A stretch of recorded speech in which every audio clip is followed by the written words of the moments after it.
It's time to talk about Red Hulk. Is he gonna be a boom, or is this card a bust? Or snap or pass, as we like to call it on this channel, because that's what we're doing here today. We're talking about mechanics, counters, and some deck lists that I brewed up for you guys here today. But Red Hulk, what is he? Well, he's a 6'11 giant. When your opponent ends a turn with unspent energy, he gets +4 power if he's in your hand or in play. Okay, very important mechanic there. But there's another really important mechanic that we learned about in the announcement video, which, by the way, finally dropped in. That take forever, my goodness. I was so happy to see that all the cards I talked about in the star ratings video, they held true. The stat lines all the same, abilities all the same, so the star ratings are all the same for me. Now, the spotlight caches for Red Hulk. We got confirmation on the spotlight caches, which actually happened to hold true from the data mines, interestingly enough. But here I find it a bit weak. Okay, so you got Sebastian Shaw, a 3/4. He's really good in a very specific archetype, that archetype being Silver Surfer. He gets +2 power every time he gets more power, permanent power. And yeah, he's all right to have in your collection, but definitely not necessary. And if you don't like playing Silver Surfer decks, well, this guy ain't for you. Okay, he's a surfer card through and through. Then you got Echo. Man, I haven't owned Echo in the last year, and I have not felt the need to own Echo in the last year, and I think I can get by another year without owning Echo. I just don't feel like I need the card. I know a lot of people have had great success, love the card, and find it a sleeper pick. Not for me. I just don't feel like I need it. I replace her with something else, and I'm good to go.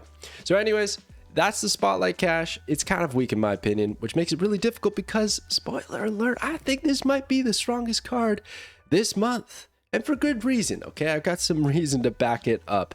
But without further ado, we're about to get to the mechanics, but I have to tell you guys really quickly, our goal was to hit 20K subs over the last year, and we finally just did it the other night, and I'm just so happy, so grateful to everyone who subscribed, supported the channel, reached out, liked the video, watched the video. It all means the world to me. I put so much time and effort into this channel to provide you guys with as much info as I possibly can. So to see that love reciprocated is it's just a great feeling. So thank you so much to everybody who's just been hanging around the channel and supporting it. I really appreciate it. So without further ado, let's get into Red Hulk's mechanics. So I gotta be honest with you guys, I didn't have a whole lot for the mechanics for Red Hulk. I was definitely waiting for the video to see if there was anything I was missing. And guess what? There was a huge mechanic that nobody saw coming, okay? And I'm gonna get right to it. And that is that Red Hulk shows the entire board when he gains power, which is crazy. That's actually such a weird workaround nerf to this card, because now all of a sudden, if your opponent leaves a little bit of unspent energy behind on a given turn, well, bam, the Red Hulk's gonna fly out of your hand to show your opponent, hey, I'm here and I just got +4, which is gonna make a big deal because then on the final turn they're gonna be like, well, I know you have Red Hulk in hand, so yeah, we're gonna do something about that. Maybe play one of the counters that Drewberry is going to talk about later. Whoa! Okay, so that's a pretty big deal. That's a pretty big con for old Red Hulk here, okay? But you know what? I will say this. I think it's maybe being blown out of proportion a little bit. There's two examples that I want to direct everyone's attention to when it comes to that mechanic affecting Red Hulk. One being Evolved Hulk. Evolved Hulk does not show when he gets power. But if you're up against a high Evo deck, which you know because you see Misty Knight with that glowing aura or that Cyclops with the glowing aura, you know well into those late turns that this player probably is a high Evo player, or definitely is in that case. And let's face it, 90% to 100% of the time, they're running Evolved Hulk. Now, I know the caveat is that you don't know if they've drawn it or not. So you're just kind of anticipating and playing, thinking, okay, let's just assume they have it in the hand. Whereas Red Hulk is literally saying, I'm in the hand, which is a significant difference. But I feel like, you know, like in the maybe the higher tiers of gameplay, when you're always just assuming that your opponent has their biggest threat, then it's basically the same thing. A little bit, maybe. Another thing is like, I didn't put it as a counter here, but Spider-Ham could be a real counter. Because if you know that your opponent has the Red Hulk, he's probably shuffling over to the furthest left card in their hand. You Spider-Ham it, and then it's not all that great because he kind of just like prints his power and he stops gaining power, but it could be a thing.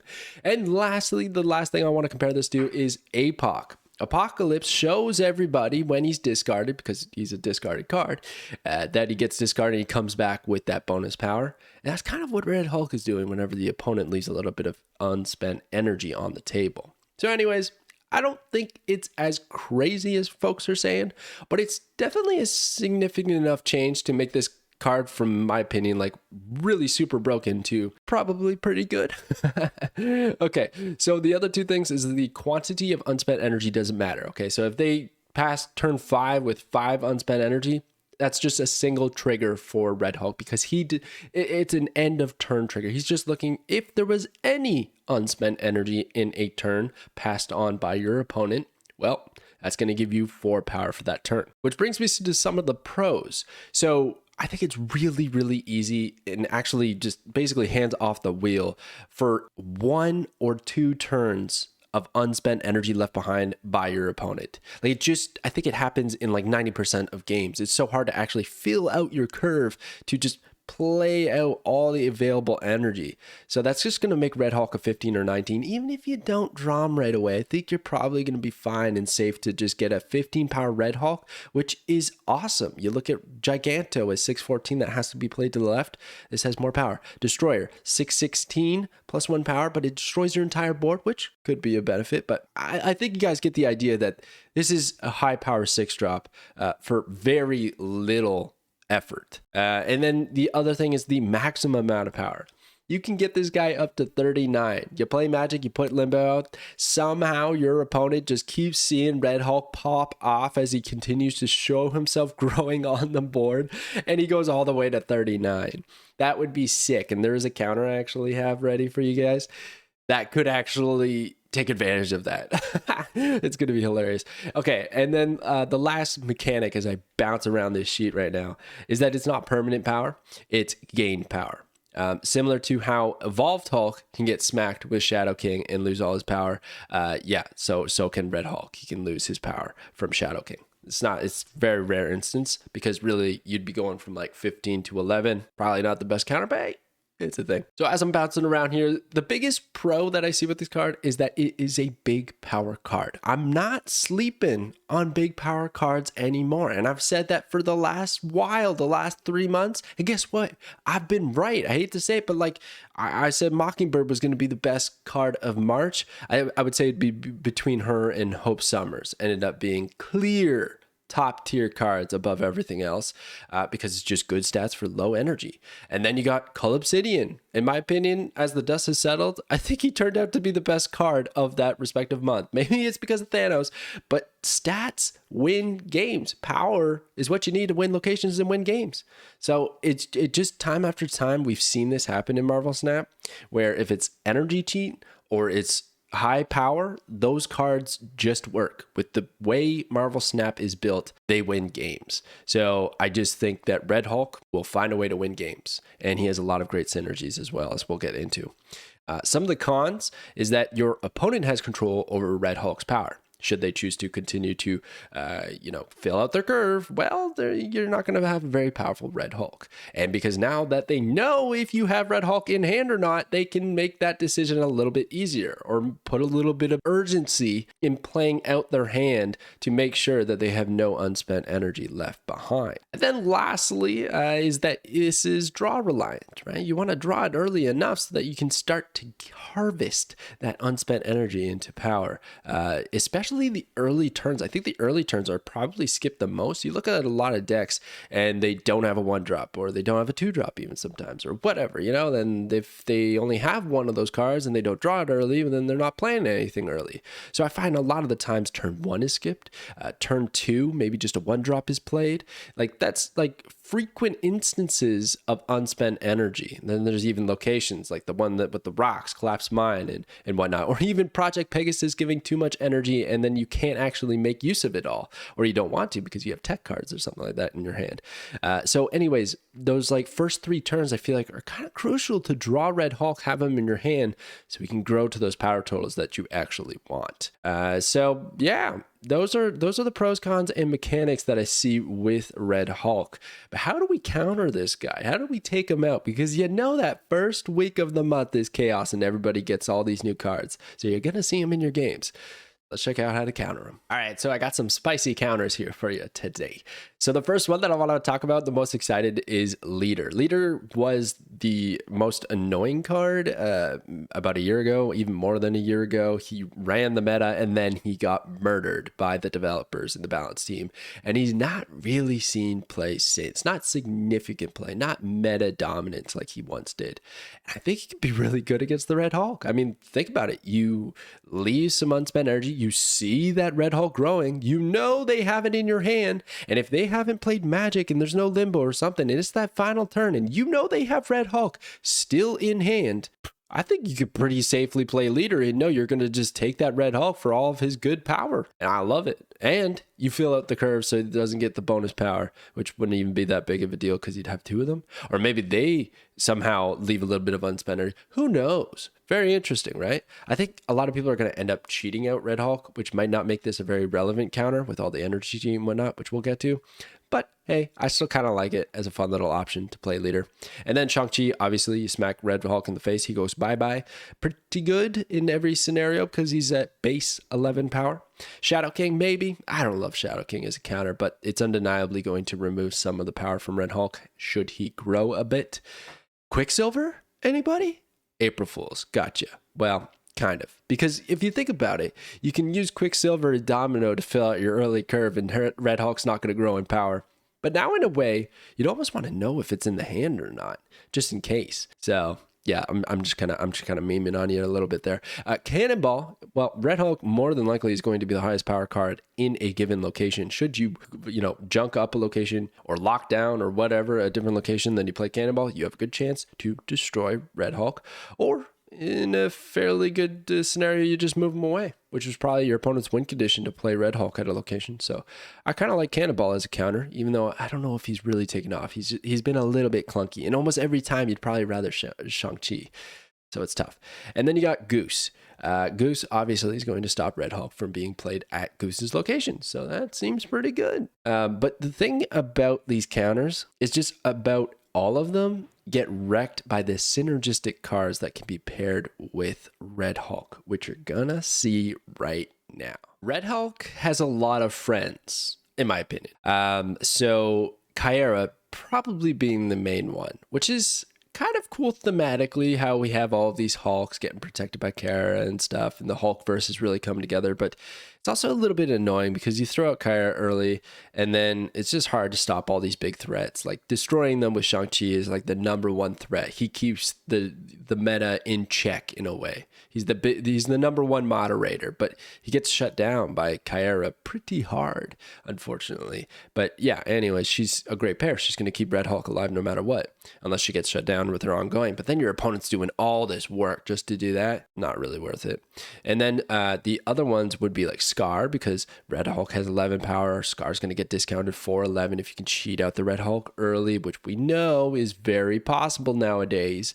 And then a few other ones, one of the best ones in my opinion, and I was surprised that they shouted it out because I've been saying it for a while, but Wave is an excellent option because not only can we get the Red Hulk out early, but if we play Wave on 4, then on turn 5, your opponent can only play one card, unless they choose to play small cards, but one big card for 4 energy, which leaves 1 energy on the table for Red Hulk to grow in 4 power. Seems pretty good to me.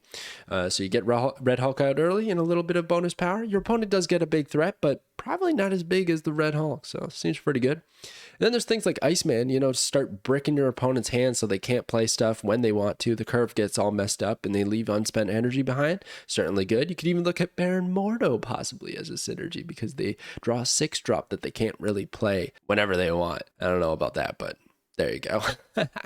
Okay, and then lastly, Sandman. Yes, I think that's going to be a great combination because not only do you slow down your opponent and they can't play out their curve, hopefully, well, then you can also play out Red Hulk pretty reliably. Or what other big cards you got, because there's all these energy cheating ramp options, which brings me to the first deck on the far right. Now, I got to tell you, out of these 3 decks, I'm kind of frustrated that Red Hulk fits in all these. And I kind of I took a meta route, to be honest with you. And the only one I'm interested in is the Hulk verse in the middle. That's the deck I'm going to play. The other 2, They're just meta strong decks that I wanted to show you guys. So Sandman Ramp, it's your Hella ramp deck. Essentially, we're just doing shenanigans to play Sandman, hopefully on turn 4, because you can use Corvus to get bonus energy, Hope to get bonus energy, and then you Sandman on 4, and turn 5 we do whatever, turn 6 you do whatever. In an ideal world, you're playing Corvus, Hella, or it would be Corvus, Sandman, Hella, Odin, something like that. It's a crazy combination. I believe Regis Kilbin was the one that like invented that combo, which is so nasty, and really made this deck take off. And I could see it, you know, doing well again with Red Hulk. Basically, Red Hulk just replaced Giganto in this list. And for good reason, right? Because of the high power upside. And then as we move along to the far left, you got Pay to Win Thanos. Yes, a Thanos card once more. I think so. I essentially just took out Magneto and put her in Red Hulk because, once again, the power upside. And Magneto's movement is relevant sometimes, but also could kind of screw you over sometimes. So I don't hate just putting a big stat body there. You also could have put Blob there, but we know Blob can kind of cap at 15 power, whereas Red Hulk easily is going to get more than that most likely. So, yeah, I think Red Hulk's taking his spot, and Thanos decks are still going to be the top of the meta unless something changes in the next OTA or patch that are coming up shortly. I don't know though, so time will tell, and I hope so. Honestly, I think it's time that Thanos just gets a significant nerf to kick him out of the meta for a while, and then we buff him in like 2-3 months. But that's tough too because it's a Series 5 card and people save resources for it, so I never know the answer to those questions. That's tough. But I do know the answer to this question: what deck should I play with when this card comes out? And I'm going to tell you what my answer is, because I'm going to be playing with all of the Hulks. I want all the Hulks possible. I want them all in my deck, and I want all the board to just erupt with Hulk power, gamma energy just seeping through my veins. Okay, so I got She-Hulk, Scar, Red Hulk, and Hulk. Bam. The board's going to be smashed to pieces. It's going to be incredible. And then we also got Kyra to protect all those homies. And then we got High Evo to, of course, give Hulk his true hidden power. And then Misty Knight, why not? She gets a little bit of power, a little early curve. Also works with Kyra, Sunspot, Nebula. Magic to extend the game a little bit, which works with Red Hulk as well. And Scar, because we're playing all these big power threats that can't get destroyed. Wave to cheat some of them out. Shocker to make them cheaper. Man, this deck's going to be good. It's going to be good. And it's thematic. And that's what I like. I like to see that. That's fun to me. So, yeah, I think that's the deck that I'm going to run with when this guy comes out. But let me know if there's any crazy combos or decks that you guys think Red Hulk's going to fit in when he releases. But it ultimately comes down to this. Is Red Hulk a snap or a pass? Red Hulk is a snap. I still hold that this will be the best card of the month, or at least top 2. And yeah, just big stats win games, even if your opponent knows that it's growing. Now, I'm not going to lie, it's going to hurt his cube rate. If the opponent knows that he's growing in power and they don't have a threat for it, well, they're probably going to retreat. I think that one little change that was announced in the video, it makes a big difference in the fact that he won't gain as many cubes, but I still just see this being a good card, and a lot of people are just going to play into it anyways and whatnot. And yeah, I think it's just going to be perfectly fine. Like what I know with this card is I know it's not going to be trash. Because when it's a six drop, that's a big stat dump. It's just gonna do well. They just do well, and that Hulk first deck is looking pretty fire as well. So yeah, I can't see how Red Hulk goes wrong. I think he's just a safe bet. And then the spotlight caches, man, that's the tough part. I would probably wait until the end of the week. That's always my suggestion for any of these cards, to be honest with you. Wait until the end of the week, see how it's performing, then make a decision. Got a week, why not? But especially for the spotlight caches, because I think that's what a lot of people have available, and it's a bit tough with how poor the other cards are, in my opinion, for this week. And then tokens are difficult to come by, but if you do got the tokens, then that'd be a great option. Me personally, I'm going to be using spotlight caches to get Red Hulk because I want the card, and I don't own Echo. While I don't really necessarily need Echo, it's a decent enough consolation prize because I don't own her. So that's what I'm doing. Anyways, let me know if you're going to be picking up Red Hulk or not. Thank you so much for supporting the channel, getting us to 20k subs. It really means a lot to me, and I'm just thrilled. Seriously, I'm just so excited about it. So thank you so much, everybody, for watching the video, and I will catch you guys next time.